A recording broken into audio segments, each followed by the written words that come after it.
DG ISI पकड़ा गया, बाकी सारे कब पकड़े जाएंगे? सियासत में मुदाखलत का यहाँ पे इन्होंने कह तो दिया, सियासी सरगर्मियों में मुलव्वस होना। अगर फौज को इतना ही ख्याल है ना, या मिलिट्री एस्टेब्लिशमेंट को, या आसिम मुनीर साहब को जो इसका क्रेडिट ले रहे हैं, तो सियासी सरगर्मियों में मुलव्वस होने पर फैद हमीद के अलावा जनरल परवेज मुशर्रफ को सजा दी जाए, जनरल ज़ियाउल हक को सजा दी जाए, जनरल याया को सजा दी जाए, और जनरल अयूब खान को भी सजा दी जाए। इनकी कब्रों के ट्रायल किए जाए और इनका ट्रायल करके इनकी कब्रों को सजाएं दी जाए। वहां पे उनसे सारे खिताबात वापस लिए जाएं, उनसे सारे एजाजात वापस लिए जाएं, इनकी कब्रों के ऊपर जाके जंजीरें डाली जाएं, ताकि दुनिया को पता चले कि मरने के बाद भी डिक्टेटर का एहतसाब हो सकता है अगर वो अपनी हदूद से तजावज़ करे, आइन को तोड़े, आइन से गद्दारी करे, अपने हलफ की खिलाफ वर्जी करे और सियासी मामलात में मुदाखलत करे तो।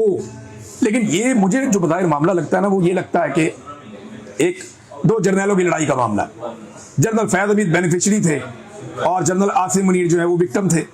आसिम मुनीर को निकाला, फैज हमीद आ गया। मुझे लगता है ये वो लड़ाई है, इससे ज्यादा मुझे इसके अंदर कुछ और दिखाई नहीं दे रहा। PMLN के ऊपर तो बड़े एहसानात किए हैं, यानी ये तो खुद कहा उन्होंने, फजलुर रहमान साहब ने, दीगर लोगों ने, कि फैज हमीद ने ये इमरान खान की हुकूमत गिराई थी। उन्होंने खुद कहा, और बहुत सारे लोग भी इस तरह की बातें करते रहते हैं। तो ये जब आप बातें सुनते हैं, ये PMLN के अपने लोग बार बार ये कहते हैं कि बड़े एहसानात किए फैज हमीद ने, और फैज हमीद से खुफिया मुलाकातें भी PMLN के लोग करते रहे हैं। ये सारी चीजें हम जानते हैं, सारी चीजें खबरों में आ चुकी हैं।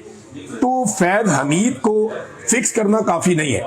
अगर फौज ये साबित करना चाहती है कि वो सियासत में किरदार अदा नहीं कर रही, तो पहले रोजे अव्वल से लेकर अब तक जिसने किया है सबके खिलाफ कार्रवाई करे।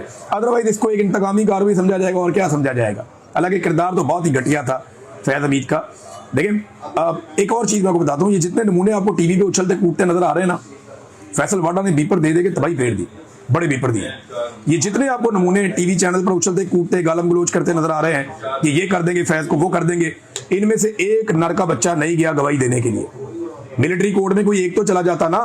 ये यहाँ बैठ के छलांगे मार रहे हैं जी, ये भी किया था, वो भी किया था, ऐसे भी हुआ था, वैसे भी हुआ था।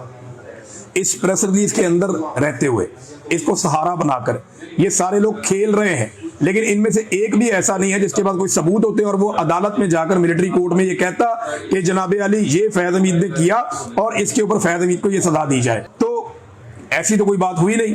अच्छा, एक चीज मैं आपके सामने और रखता हूं, बड़ी इंटरेस्टिंग है। फैज हमीद पर सियासत में मुदाखलत और इख्तियारात के गलत इस्तेमाल का जो इल्जाम लगा है ना, ये बेशक बहुत ठीक इल्जाम है और इस पे सजा होनी भी चाहिए। मगर फैज हमीद का जितना मर्जी घटिया किरदार हो, आज जो कुछ हो रहा है या फैज हमीद के जाने के बाद जो कुछ हुआ, क्या वो बेहतरी आ गई उसमें? यानी मैं चंद चीजें आपके सामने रखता हूं जो फैज हमीद के जाने के बाद हुई है। फैज हमीद ने प्रोग्राम बंद करवाए टीवी के ऊपर लोगों के, सियासत में मुदाखलत की और नवाज शरीफ की फैमिली को डील लेकर दी, नैब को इस्तेमाल किया बाजू मरोड़ने के लिए, पाकिस्तान तहरीक इंसाफ के साथ मिलकर भी कार्रवाई की, पाकिस्तान तहरीक इंसाफ के खिलाफ भी कार्रवाई की। ये बिगड़ के दोनों तरफ खेलता रहा अपने जाती फायदे के लिए। और कुछ लोग कहते हैं ये आर्मी चीफ बनना भी चाहता था, इसके लिए PMLN के पास भी चल कर गया था, मुझे बना दे, मैं ये कर दूंगा, वो कर दूंगा इमरान खान को। ये सारी चीजें हमें याद है, कुछ भूले नहीं है। फैज हमीद का बड़ा घटिया किरदार था, लेकिन फैज हमीद के जाने के बाद क्या हुआ ये देख लें।